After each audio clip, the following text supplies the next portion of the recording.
खाटू श्याम जी की जीवन कथा। खाटू श्याम जी का मंदिर राजस्थान में जयपुर के सीकर जिले में स्थित है।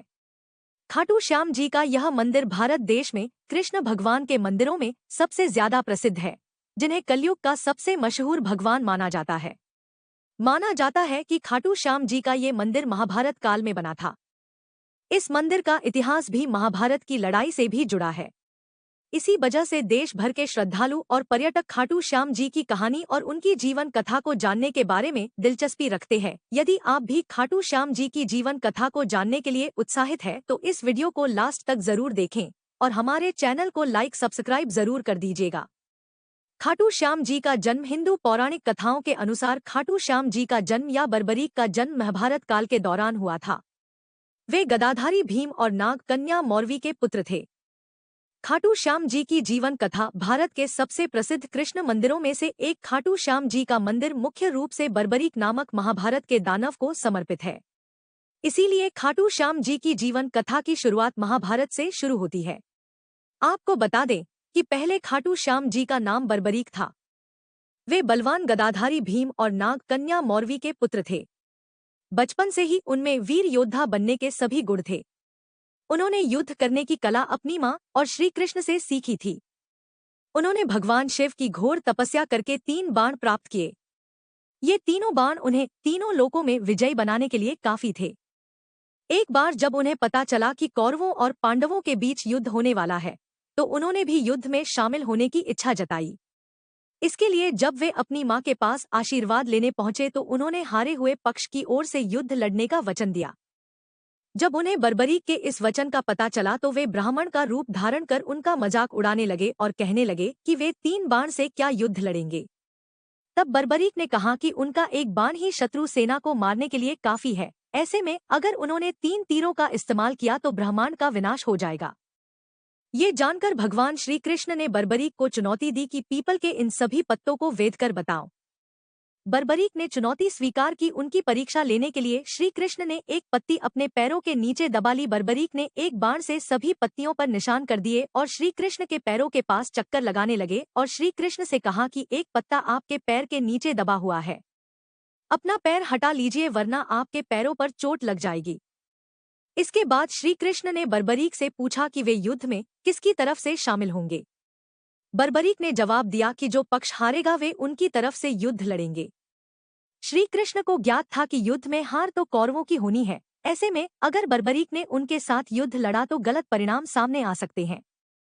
उन्होंने बर्बरीक को रोकने के लिए उनसे दान की मांग व्यक्त की। दान में उन्होंने बर्बरीक का सिर मांगा। बर्बरीक ने कहा कि मैं दान जरूर दूंगा। उन्होंने श्री कृष्ण के चरणों में अपना सिर काट कर रख दिया और उनसे आखिरी इच्छा व्यक्त की। उन्होंने कहा कि वे महाभारत का युद्ध अंत तक अपनी आंखों से देखना चाहते हैं। श्री कृष्ण ने उनकी इच्छा स्वीकार करते हुए बर्बरीक के सिर को युद्ध वाली जगह पर एक पहाड़ी के ऊपर रख दिया, जहां से बर्बरीक ने अपनी आंखों से अंत तक महाभारत युद्ध देखा। युद्ध के बाद पांडव लड़ने लगे कि युद्ध में जीत का श्रेय किसको जाता है। तब बर्बरीक ने कहा कि श्री कृष्ण के कारण वे युद्ध जीते हैं। श्री कृष्ण बर्बरीक के इस बलिदान से बहुत प्रसन्न हुए और उन्हें कलयुग में श्याम के नाम से पूजे जाने का अनमोल वचन दिया। बर्बरीक से खाटू श्याम नाम कैसे पड़ा? महाभारत युद्ध के बाद बर्बरीक का सिर खाटू गांव में दफनाया गया था, इसलिए उन्हें खाटू श्याम बाबा कहा जाता है। एक बार एक गांव में एक गाय अपने स्तनों से इस जगह पर दूध बहा रही थी। जब लोगों ने देखा तो आश्चर्य हो गए। जब इस जगह को खोदा गया तो बर्बरीक का कटा हुआ सिर मिला। इस सिर को एक ब्राह्मण को सौंप दिया गया। वह उसकी रोज पूजा करने लगा। एक दिन खाटू नगर के राजा रूप सिंह को स्वप्न में मंदिर का निर्माण कर बर्बरीक का सिर मंदिर में स्थापित करने के लिए कहा गया। कार्तिक महीने की एकादशी को बर्बरीक का शीश मंदिर में सुशोभित किया गया, जिसे बाबा खाटू श्याम जी के नाम से जाना जाने लगा। तब से यह मंदिर प्रसिद्ध हो गया। खाटू श्याम के चमत्कार। भारत देश के सबसे पूजनीय देवी देवताओं में से एक खाटू श्याम जी की हिंदू भक्तों में बहुत मान्यता है। जहां भारत देश ही नहीं बल्कि विदेशों से भी पर्यटक और श्रद्धालु खाटू श्याम के चमत्कार देखने और उनके दर्शन के लिए यहां आते हैं। आज के समय खाटू श्याम के चमत्कार पूरे देश में चर्चित है। मान्यता है कि श्याम बाबा से जो भी मांगो वो लाखों करोड़ों बार देते हैं। यही वजह है कि खाटू श्याम जी को लखदातार के नाम से भी जाना जाता है। यही वजह है कि आज खाटू श्याम जी देश में करोड़ों भक्तों द्वारा पूजे जाते हैं। यहाँ हमने खाटू श्याम जी की जीवन कथा को तो जान लिया, लेकिन अब एक यह प्रश्न और बचता है कि खाटू श्याम कुंड जी के मंदिर की उत्पत्ति कलयुग में कैसे हुई।